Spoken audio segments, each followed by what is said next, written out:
오늘은 우리 정신학원 출신이신 고 김마리아 열사가 서거하신 지 80주년을 맞이하는 뜻깊은 그런 날입니다.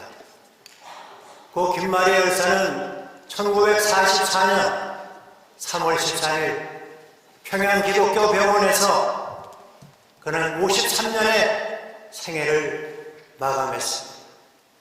1944년은 여러분이 알다시피 일본이 일으킨 태평양 전쟁 막바지, 1945년 8월 15일 우리나라가 해방되기 1년 5개월 전이었습니다. 그때 김마리아 열사는 하나님께 가면서 무슨 생각을 했을까요?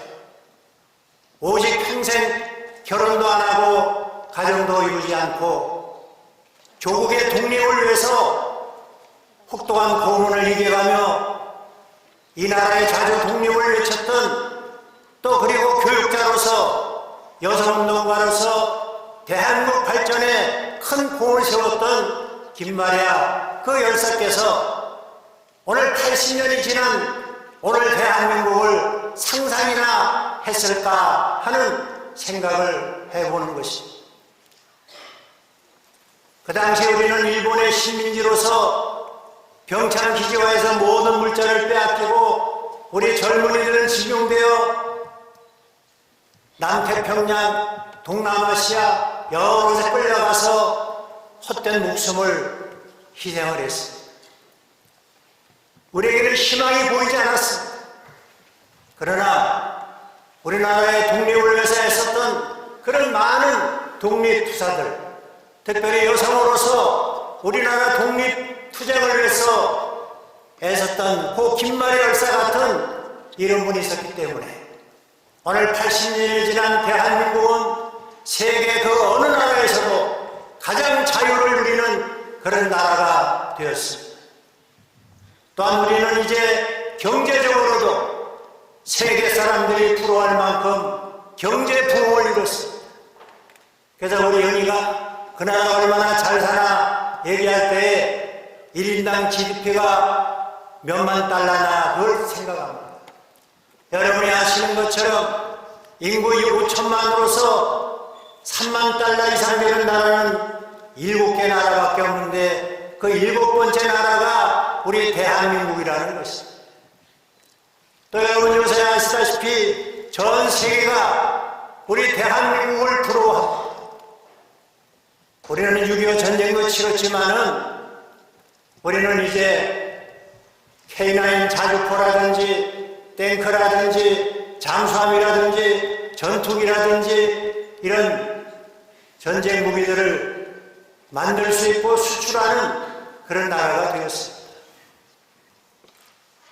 오늘 우리는 이와 같이 전 세계에서 가장 자유를 누리고 가장 잘 사는 나라가 된 것은 결코 우연한 것이 아니고 오늘 김마리아 열사 같은 이런 분이 있었기 때문이라는 것을 우리가 다시 한번 기억하고 오늘 김마리아 열사의 그 신앙과 정신을 계승해서 우리가 이 자유를 더욱 발전시켜 아직도 이 자유를 누리지 못하는 사람들에게 오늘 예수님께서 말씀하신 것처럼 너희가 내 말에 거하면 참 내 제자가 되고 진리를 알지니 진리가 너희를 자유케 하리라 그랬습니다. 오늘 세계에 보면은 전쟁 속에 억압당하고 그야말로 힘없이 죽어가는 부녀자들, 어린아이들 얼마나 많은지 오늘 자유케 하는 이 복음을 우리가 이제 받았으니 이 복음을 우리나라뿐만 아니라 전 세계에 전하는 우리 모두가 되어야 할 줄로 믿습니다. 김마리아 열사에 대한 평가는 많은 분들이 하고 있지만 그 중에 두 분만 소개하면 백범 김구 선생은 이렇게 말했습니다. 김이 3.1 운동 때 큰 역할을 하였고 일본의 혹독한 그 고문을 받아 기형이 되셨지만 끝까지 굽히지 않고 애국 활동을 하신 여성 애국자다 그렇게 평가했습니다. 도산 안총원 선생은 김마리 열사 같은 여성이 10명만 있었으면 우리는 독립을 했을 것이다. 그렇게 말했어요. 저도 역사를 공부했고 학교에서 학생들을 가르쳤는데 사실 김마리아 열사에 대해서는 잘 몰랐습니다. 제가 정신학원 이사로 4년, 또 이사장으로 4년 있으면서 자연히 김마리아 열사에 대해서 공부도 하게 되고 또 오늘 설교하면서 또 준비하면서 여러 자료를 찾아보니까 물론 우리가 남성으로서 독립운동을 하신 분들도 많이 있지만 그 당시 여성이라고 하는 것은 제한된 사회에서 이 김마리아처럼 이렇게 큰 애국 활동을 했다고 하는 것은 정말 대단한 것입니다. 이것은 마땅히 오늘날 재평가를 하고 또 거기에 상응하는 대우를 받아야 마땅하다고 저는 생각합니다.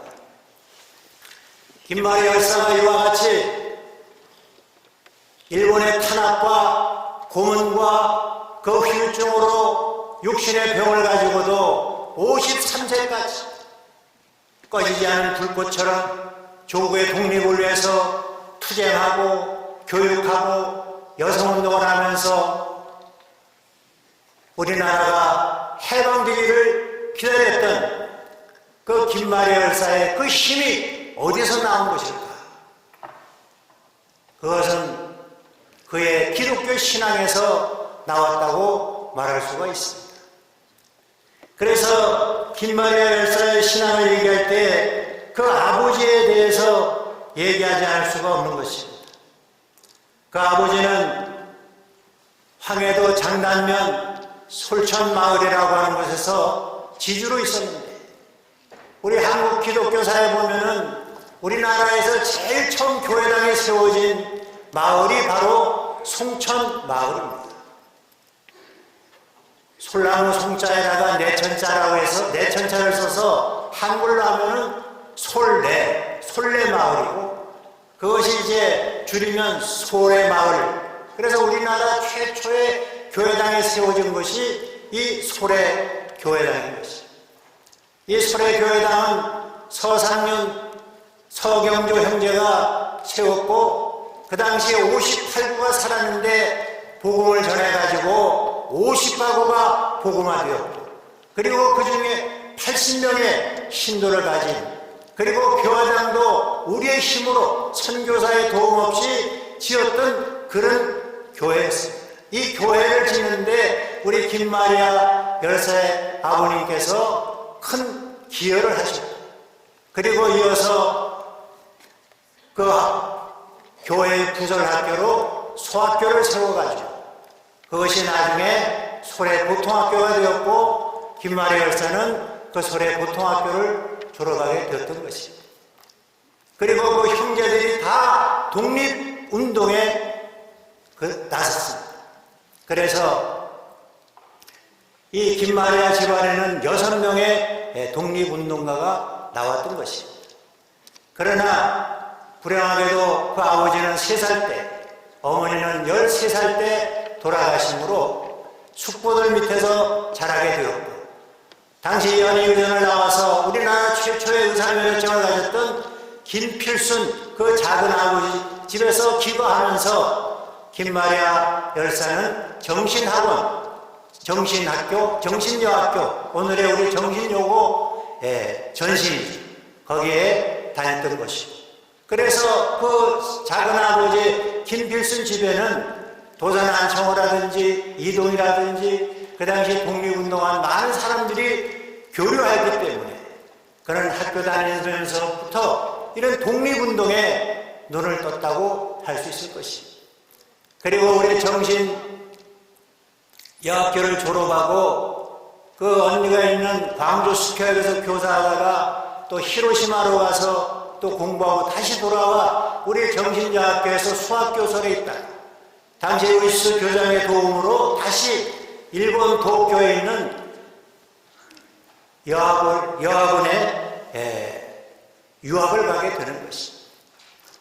그리고 거기에서 본과와 고등과를 공부를 했는데 1919년 2월 8일 동경에 있던 한국 유학생 400명이 동경 중심에 모여서 28 독립선언서를 낭독할 때에 김마리아 열사도 그 여학생 회장으로 참여를 했고, 그리고 오늘 양력에도 나오지만은 그 독립선언서를 가지고 우리나라에 와서 그거를 복사해서 수백 장을 복사해서 나눠줬어요. 바로 이어서 일어나는 3.1운동에 불씨를 지폈다고 하는 것입니다. 그리고 이 3.1운동을 통해서 감옥에 갇히게 되었고 다시 나와서 많은 고문을 당했지만 애국 부인회를 만들어 회장으로서 상해 임시정부가 4월 10일 날 탄생되었고 거기에 지원하기 위해서 군자금을 보내는 그런 일을 하다가 결국은 동료의 밀도로 경찰에 체포되어서 대구 형무소에서 많은 고문과 악형을 당하고 그 휴증으로 보석을 나와서 재판을 받는 중에 결국 상해로 망명을 해서 거기에서 그는 김구 선생과 함께 상해 임시정부의 황해도 대의원이 됩니다. 요새 얘기하면은 여성 국회의원이나 마찬가지일 것이죠. 그리고 임시정부를 따라 난징으로 갔을 때 그 난징에서 또 학업을 하시고 다시 미국으로 건너가서 파크대학, 시카고 대학에서 석사학위를 하고 또 뉴욕 신학교에서 신학을 하고, 그래서 이 김마리아 열사를 보면은 그 어려운 와중에서도 그 육신이 고문으로 인해서 그 힘든 상황에서도 그는 공부하는 것을 게을리하지 않았다는 것이죠. 그래서 김마리아 열사는 늘 입버릇처럼 하는 말이 있었는데, 여성은 여성도 실력을 갖춰야 한다. 실력이 바로 국력이다 하는 말을 그런 입버릇처럼 말씀했다는 것입니다. 그리고 본인은 그것을 그대로 실천해서 그는 13년 만에 그 공소시효가 끝나 1933년 한국으로 돌아오게 되는데, 일본에서는 경성에 거주할 수 없고 또 다른 과목은 가르치면 안 되고 신학만 가르쳐야 된다. 그래서 김마리아 열사는 원산에 있는 마르다 윌슨 신학교에서 신학교수로 있으면서 많은 사람들을 가르치고, 특별히 어디에 가든지 애국 부인회를 만들어서 여성운동을 주도했던 것입니다. 이와 같이 김마리아 열사가 끊임없이 이렇게 독립운동을 할 수 있었던 것은 거기에는 기독교 신앙이 있었고, 오늘 예수님께서 말씀하신 것처럼 너희가 내 말에 거하면 참 내 제자가 되고 진리를 알지니 진리가 너희를 자유케 하리라, 그렇게 말씀한 것처럼 우리 김마리아 열사는 예수님 말씀대로 예수님의 참 제자였고 그 말씀을 몸으로 실천한 사람이었고, 그는 애국운동과 교육활동과 여성활동을 통해서 우리나라 독립을 앞당기는데 큰 공적을 세우신 분이라 하는 것입니다. 한남대학교를 설립한 윌턴 그 선교사는 이런 말을 했습니다. 그 당시 교회당은 다 독립운동처였고 기독교인은 다 독립운동가였다. 그 말이 입증해 주는 것은 얼마 전 우리가 105주년 3.1운동 기념식을 했습니다마는 민족 대표 33인 중에 절반 가까운 16명이 우리 기독교인이고, 그 16명 중에 14명이 목사님이고 평신도가 2명이라는 것입니다. 그리고 그 3.1운동이 그야말로 불길처럼 전국적으로 일어났어요. 1,500여의 그 모임과 200만 명이 거기에 참여하고 4만 7천 명이 체포되고 구금되는 그런 속에서도 독립운동은 이어졌고, 더 나아가서는 4월 11일 날 상해에서 임시정부가 수립이 되고 이승만 대통령이 초대 대통령이 되고 8명의 국무위원이 있었는데, 이승만 대통령을 포함해서 그 8명의 국무위원 가운데 7명이 기독교인이었다 하는 것입니다. 그리고 왜 3월 1일 날 만세운동이 일어났나? 여러분 아시겠지만은 고종이 22일 날 승하에서 그 장례 날짜로 3월 3일 인산일을 잡았는데, 당시 천도교 대표들은 3월 2일, 즉 주일날 전국에서 경성으로 사람들이 모이니까 그 인산일 전날 만세운동을 일으키자 했지만, 우리 기독교인들은 주일은 안 된다. 주일은 우리가 하나님께 예배드려야 된다. 그래서 그 전날 3월 1일 토요일날 전국적으로 만세운동이 일어났던 것입니다. 그러니까 이 3.1운동이라고 하는 것도 여기는 우리 기독교의 성수주일 신앙이 녹아져 있다는 사실을 우리가 기억해야 될 줄로 믿습니다. 오늘 정부에서는 이 대한민국 건국을 위해서 애쓰신 분들에게 서운을 하는데, 우리 김마리 열사는 1962년 건국훈장 독립장을 주서받았습니다. 여러분이 잘 아시는 유관순 열사도 독립장을 주서받았습니다. 그런데 2019년 3.1절 100주년을 맞이하여 유관순 열사는 건국훈장 대한민국장으로 추서가 되었습니다. 현재 우리나라에는 건국훈장이 5등급이 있는데, 첫째가 대한민국장이고, 두 번째가 대통령장이고, 세 번째가 독립장, 네 번째가 애국장, 다섯 번째가 애국장.